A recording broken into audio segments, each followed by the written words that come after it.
Bonjour Florent. Bonjour Mickaël. Alors aujourd'hui, session webcast sur Windows Server 2012. Est-ce que tu peux nous présenter le sujet un petit peu? Eh ben, écoute, on ne peut pas parler de Windows Server sans parler des nouvelles éditions et du licensing. Eh ben, je te propose alors qu'on commence. Et il y a une édition que potentiellement peu de gens connaissent. J'aimerais bien que tu me la présentes un petit peu. C'est Windows Server 2012, édition Foundation. Donc la Foundation, qui est une édition vraiment dédiée à la très petite entreprise, puisque la licence déjà ne coûte pas très cher. Et puis on va avoir un usage relativement petit, puisqu'on va être limité à 15 utilisateurs au maximum. Donc ça adresse vraiment les petites sociétés. C'est vraiment pour les petites structures qui veulent avoir un petit serveur de fichiers, par exemple. On va avoir un certain nombre, par contre, de restrictions, comme notamment la virtualisation. Donc c'est une édition qui n'est pas virtualisable et qui ne propose pas le rôle Hyper-V. En revanche, ce qui est très intéressant financièrement pour les petites entreprises, c'est qu'elle n'est pas sujette à CAL. Donc on n'a pas besoin de licence d'accès client pour cette édition-là, simplement une licence serveur. Donc un coût minimal. Un coût minimal pour démarrer avec un premier serveur et qui sera évidemment upgradable. Alors j'ai entendu dire qu'on avait une nouvelle édition qui arrivait, mais auparavant, est-ce que tu peux me parler de ce qui est arrivé à Windows Small Business Server? Alors SBS 2011 était le dernier Small Business Server de la lignée, à savoir qu'on clôture, on déprecate toute cette partie-là. Donc effectivement, Windows SBS nous permettait d'avoir un Active Directory, de l'Exchange, du WSUS, du SharePoint, tout ça potentiellement à moindre coût. Ça adressait jusqu'à 75 utilisateurs et cette partie-là effectivement a été remplacée par Il y en a une quelque chose édition, qui permet de se substituer du coup? Eh oui, regarde, mon slide est normalement plutôt bien fait. On va voir arriver donc la Windows Server Essential qui va avoir les limitations suivantes, à savoir, ça va être une licence par serveur, 2 sockets max, ce qu'on appelle socket, c'est processeur physique. On va ici avoir une limitation jusqu'à 25 utilisateurs et non plus 75. Donc pour ceux qui ont pour vocation à faire une migration depuis un SBS 2011, faites attention. Le 25 a été revu à la hausse, à la baisse si je puis dire, suite à de nombreux feedbacks que nous on a pu faire à travers les différentes, les dernières années, puisqu'on travaille avec l'écosystème partenaire et effectivement très peu de clients attendaient d'arriver à 75 utilisateurs et en général c'est vraiment des 10, 15, 20 et très peu dépasser la barre des 25. Ou était sur des éditions après plus standard, quoi. Exactement. Donc Essential va pouvoir être virtualisé et comme ta chère édition Foundation, c'est pas soumis à CAL. Donc attention, pas de méprise. Avant dans SBS, on avait la partie Exchange, on ne l'a plus. Maintenant, l'Exchange devra être à côté.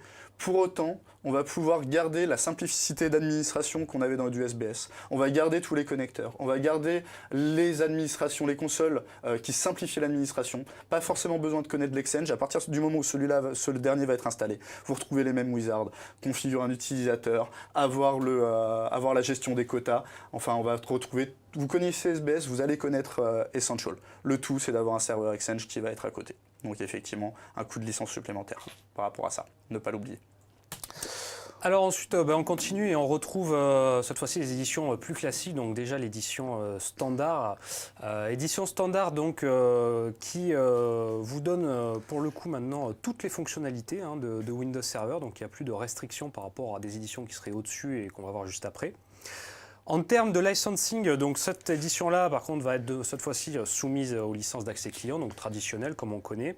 Sauf qu'on a une petite évolution cette fois-ci, c'est qu'on ne va plus acheter de la licence comme avant par serveur. On va cette fois-ci acheter de la licence donc, qui est dite par processeur, par socket physique, sachant qu'une licence va courir jusqu'à 2 processeurs physiques.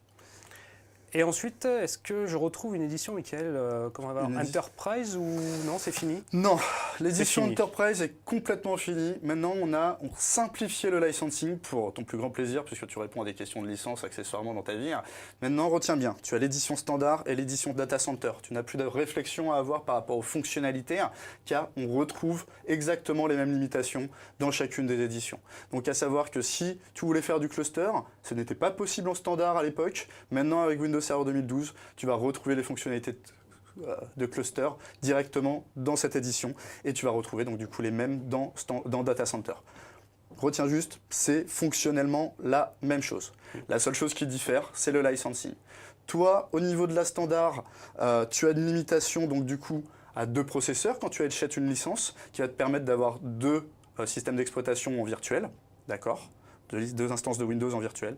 Moi, avec la data center, même limitation au niveau du nombre de processeurs. Une licence va couvrir 2 processeurs. Par contre, je vais avoir un nombre illimité de machines virtuelles en fonction, une fois que ces 2 processeurs sont couverts. D'accord, donc si on résume, en fait, maintenant, on a une offre qui est packagée dans la gamme Windows Server et qui adresse les très petites entreprises avec Foundation, les petites entreprises moyennes avec la partie Essential qui s'interface avec le cloud, pour les entreprises qui n'ont pas forcément les moyens d'avoir une infrastructure on-premise sur site. Exactement, c'est quelque chose que d'ailleurs j'ai oublié, où on va pouvoir avoir les connecteurs pour pouvoir potentiellement travailler avec du SharePoint Online et de l'Exchange Voilà, Online. c'est quelque chose qui a été pensé avec le cloud. Et puis évidemment, pour les clients plus traditionnels, on retrouve cette fois-ci une édition standard et data center en fonction donc, des droits à la virtualisation. Donc Florent, est-ce que tu peux me faire un petit point rapide sur les performances de ces deux éditions standard et data center? Oui, alors là, on a un comparatif entre ce qu'on avait entre 2008 R2, donc édition standard et data center, pour vous faire le mapping. Donc vous voyez au niveau déjà de la gestion matérielle en termes de processeurs et de mémoire, entre ce qu'on faisait en 2008 R2 Data Center et ce qu'on propose aujourd'hui à partir de la standard, il y a des facteurs d'amélioration très importants puisqu'on va pouvoir gérer jusqu'à 640 processeurs, jusqu'à 4 Tera de mémoire vive. Le point le plus flagrant, comme tu as bien précisé, c'est le fait que les rôles et fonctionnalités sont maintenant accessibles entièrement dès la standard. Il n'y a plus de bridage technique là-dessus. La différence se faisant finalement simplement au niveau des droits à la virtualisation, puisqu'une édition standard me permet de créer en fait jusqu'à 2 machines virtuelles, d'instancier 2 Windows Server virtuels, là où la data center m'autorise un nombre illimité. D'ailleurs, une petite nouveauté aussi, donc histoire de bien vu que c'est la nouveauté en termes de licensing, comme tu viens de le dire, histoire de bien mettre le focus dessus, on garde donc un système processeur CAL et donc cette fameuse limitation à 2 processeurs qui avant n'existait pas. Donc retiens-la bien pour pouvoir, j'allais dire, communiquer avec tes partenaires. Avant, sur du data center, c'était un processeur, il fallait couvrir 2 processeurs. Avec la standard, c'était une licence par serveur. Maintenant, les deux se retrouvent avec la même limitation, 2 processeurs. Et il faudra bien évidemment acheter les cales. Donc le chiffre 2. Important à retenir. T'as bien retenu puisque je t'ai préparé un petit quelque chose. Un petit quiz pour être sûr que tu as bien tout compris. Allez, alors, je relève le défi. C'est parti, regarde. Là, j'ai un seul serveur, 2 processeurs et je virtualise 2 VM. Comment ça se passe au niveau de l'édition standard? Alors, comme on l'a vu pour l'édition standard, j'ai droit donc de base à 2 machines virtuelles et également je vais couvrir jusqu'à 2 processeurs physiques. Donc dans ce cas de figure-là, j'ai 1 à 2 processeurs par serveur. Je regarde le nombre de VM, il va me falloir une licence standard pour ce cas de figure. Bien joué. Maintenant, si j'ai toujours 2 processeurs, donc toujours couverts par ta licence standard, mais cette fois-ci, j'ai 4 machines virtuelles. Alors, pour 4 machines virtuelles, je vais pouvoir cumuler les licences et donc je vais simplement acheter 2 licences standards pour mon besoin de 4 machines virtuelles. Parfait. Même chose, j'ai 2 processeurs, donc ça, on est toujours dans les clous au niveau de la standard, mais cette fois-ci, je vais avoir 8 machines virtuelles. Eh bien, cette fois-ci, c'est assez simple, encore une fois. J'en prends le nombre de machines virtuelles. Je le divise très basiquement par le nombre d'instances virtuelles comme offre la standard. 8 divisé par 2, 4. Donc tu es fort en division, je vois. On a un joueur. Il y a un cadeau à la fin, j'espère. On verra. Après, j'ai 12 machines virtuelles, toujours pour le même nombre de processeurs. Encore une fois, donc 12 divisé par 2, 6 licences standards. Donc en fait, le calcul que tu fais, c'est que tu prends ceux qui a de plus nombreux, soit si j'aurais eu plus de processeurs, tu aurais divisé le nombre de processeurs, mais là il y a plus de machines virtuelles, donc tu divises le nombre de machines virtuelles. Exactement, donc c'est toujours sur le cas de l'édition standard, ce qu'il faut vraiment se rappeler, c'est qu'on regarde effectivement le chiffre le plus important, soit en termes de processeurs, soit en termes de machines virtuelles, et on divise par les droits effectivement octroyés par la standard. Alors, la même chose pour le data center, donc ça couvre 2 processeurs donc, et très un nombre simple, illimité. Besoin d'une licence. 4 VM, allez, on va les enchaîner un petit peu, on va avoir besoin d'une licence encore une fois. 8 VM, une licence, toujours pareil, 12 VM, 24 VM, 36 000. Exactement, puisqu'on est couvert par les 2 processeurs, on couvre les 2 processeurs et on couvre un nombre illimité de machines virtuelles. On va continuer rapidement le quiz en corsant un tout petit peu plus. Cette fois-ci, j'ai 2 serveurs avec un seul processeur chacun. Alors, 2 serveurs avec un seul processeur. Attention, encore une fois, même si ma licence standard me permet de monter 2 machines virtuelles, le licensing se fait toujours par serveur physique. Donc cette fois-ci, je vais acheter une licence par serveur, donc je vais avoir besoin de 2 licences standards. Parfait. Maintenant, j'ai qu'un seul serveur, mais j'ai 4 processeurs et 4 machines virtuelles. Alors, pour mon édition standard qui couvre par défaut, je rappelle, donc 2 serveurs physiques, 2 processeurs physiques et 2 machines virtuelles. Cette fois-ci, j'ai un serveur avec 4 proc, 4 VM. Je vais donc avoir besoin de 2 éditions standards pour ce scénario. Allez, toujours pareil, j'ai toujours mes 4 processeurs, mais cette fois, j'ai 8 VM. Donc, tu vas diviser le plus grand nombre, je suppose. Alors, cette fois-ci, je vois que tu as corsé les choses, effectivement, mais je ne vais pas me laisser avoir. Donc, je vais regarder entre ces deux chiffres, effectivement, lequel est le plus grand pour le cas de la standard. Eh bien, on va regarder là qu'on a besoin de 8 VM, donc c'est bien plus supérieur aux 4 processeurs. Je vais diviser 8 par 2 et je vais obtenir donc 4 licences standards pour ce cas de figure. Parfait. Et là, maintenant, donc toujours même calcul, tu vas prendre le chiffre le plus haut. J'ai 8 processeurs et j'ai 12 VM. Je suppose que 12 divisé par 2, tu vas me le faire de tête rapidement. On va faire 6. Eh ben c'est parfait. On va faire rapidement aussi la partie data center, nombre illimité, pour autant c'est une attribution par serveur.